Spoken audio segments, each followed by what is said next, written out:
In this video, I'm going to show you how to repair this Shark cordless vacuum.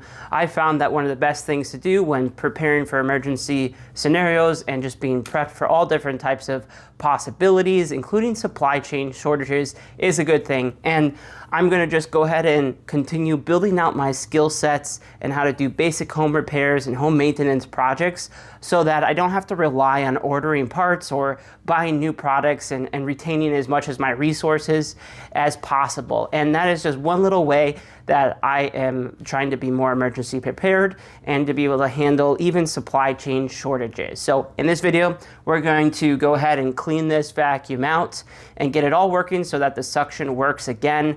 That way we don't have to be buying new vacuums, and we probably won't even have to order any replacement parts either. Now, the first step here is we're gonna go ahead and empty out this main compartment. And the first step here is to unhook that. It's on the back here. We're just gonna click that button to release it. I'm sure that you have been able to do this many times by now so that it can come into just this unit.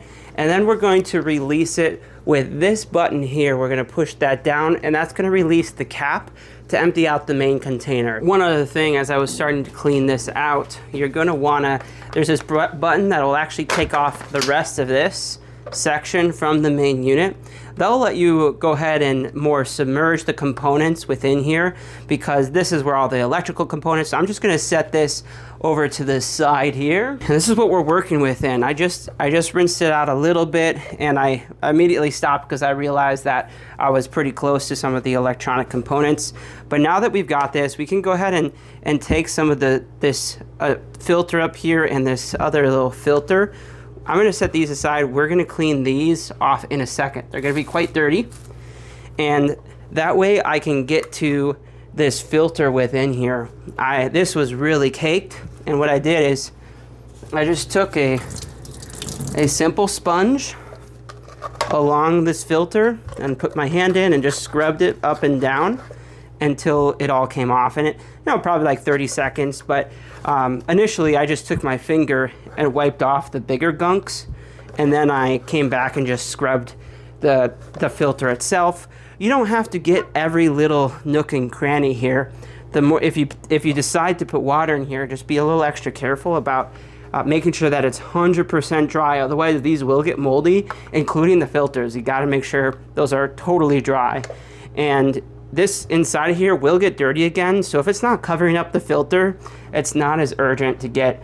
But because this is standalone now and there's no electrical components here, we can rinse this a little bit more thoroughly with water and get into those nook and crannies. If you've got a sprayer attachment on your sink, you can also get to that. So I'm just gonna keep on rinsing this out, and then I'm gonna set it aside to dry before moving on to my filters. Now I'm gonna move on to these filters, and there's two of them here.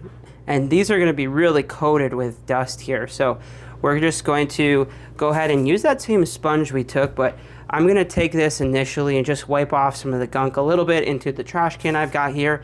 We're just gonna rinse this over and over again until when we squeeze it, it comes clear. Now I've got these both done. Probably took 1, maybe 2 minutes to do both of these. And you'll notice that there's still gonna be a little bit of dirt that looks there. As long as when you get them wet, you squeeze them, they come out mostly clear. They're really good to go. So just squeeze them as best you can to get all the water out so they can dry faster.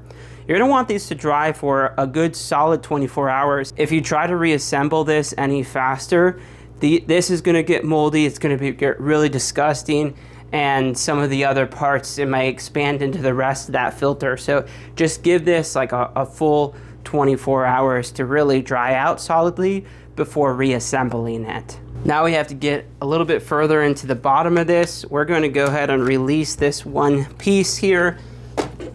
And I'm gonna look down it to make sure that there's nothing stuck. And I am able to successfully look all the way down and there's nothing stuck. If you can't look in, there's actually this flexible tube right here. And there's you can open it up and you can actually unplug it with this right here to be able to maybe get anything out that you need to. And you can just pull it out, maybe stick some type of thing down it just to get something out if you need to, a little dowel, or just force a paper towel through. to be able to get any gunk out of that. But I don't have any right now, so it's dusty, but don't worry about trying to clean that out. It'll just get dusty anyways. So I'm gonna set this aside since I don't have anything stuck in the middle there. Out of all the pieces, this part probably takes a little bit longer than the rest. It's the only part that does require a single flathead screwdriver, and all we have to do is put the flathead in here, turn it a partial turn. This comes right off, and all you do, you just tug at it a little bit and it opens right up here, and then the other side comes out too. We're gonna clean this out in a sec. I'll show you a couple tricks here. I'm gonna set this aside for a moment and we'll clean that brush out real nicely too. We've got a little bit of stuff within here. We're not gonna want to really douse this with water. Just wipe it down, empty it out. Maybe use a toothbrush if you really need to, because there are some bearings within here and we don't want to get those rusty and keep those from being able to turn. But there is some crumbs, so I'm just gonna empty the crumbs out, and I'm gonna get a little bit of a wet paper towel and just wipe it down to get as much of that cleaned up as possible. Now what I'm gonna do is look at the inside of this flexible piece, because I think that might be where some of my issue with the suction was coming as well. And what you can do is you can make this fully straight, look down that hole and see if there's anything caught in there. And I can definitely see that I can't see any light through the other end. So I'm gonna take a piece of wood that's long enough, just measure it, make sure that it's at least long enough to go all the way through where you can pull it through the other side and not just push it through. Because otherwise, if you try and use something shorter like a pencil or something like that, you might also get that stuck in there and it'll make it way harder. So I'm gonna go ahead and take this, and I just put a little bit of maybe a paper towel at the end to make it wider and make it full width, and then you can push that piece of paper towel all the way through to the other side. So that was it. This big chunk of hair was blocking it and it was not suctioning whatsoever. And that really did the trick. Is I put this paper towel in the one end and just shoved it all the way through to catch everything that was going through. And that, I bet, is gonna solve the issue quite a bit.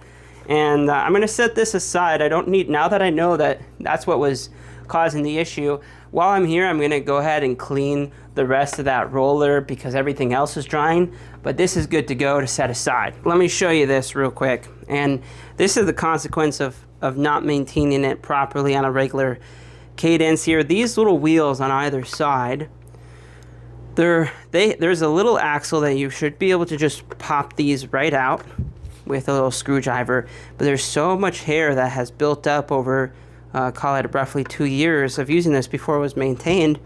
And this wheel, it got so caught that it could no longer spin, and it's developed flat spots right here, and it just scrapes in the floor. And unless I order a replacement, those wheels are not going to spin even if I clean this up right now. So I'm just going to leave it as is, and it's just going to be how it is for now. Now finally we have this roll, and this is going to be a little gross. Hair is going to build up. Sometimes you can use scissors to just cut right through this and then pull off the hair. I did maintain this roll about 6 months ago, so it's not too bad on here right now with all the hair. I just pulled off a little bit, but it was pretty dirty. And we want to be careful about this mechanism on this side. So one thing that I'm going to do is when I rinse this, I'm going to leave it at an angle in the sink and have the water drip down and not totally submerge this, because this has some mechanics on the other side. I'm going to go ahead and rinse that off now. Rinsing that out seems sufficient enough. You're not trying to get it spick and span, just enough to stay clean. Now we're going to set this aside so that it can dry. I'll come back tomorrow, reassemble it. Now I'm back here about 30 hours after I started cleaning the vacuum, and both this piece and this other sponge are pretty good to go. And this piece, I can tell it has a little bit of moisture in it. It just feels just a little bit damp. So I'm gonna actually let this dry for another 24 hours before putting things back together and see where it comes. Everything is now nice and dry, so let's go ahead and put this back together. And then we'll put this on top with the tag upwards. And if you need a little the diagram, it shows it right here as well. And now we can put this back. You just orient it around correctly and it snaps right into place here. Just like that. Now you can put it back in, finish putting it together, clip it in, and we are good to go. It's all assembled again.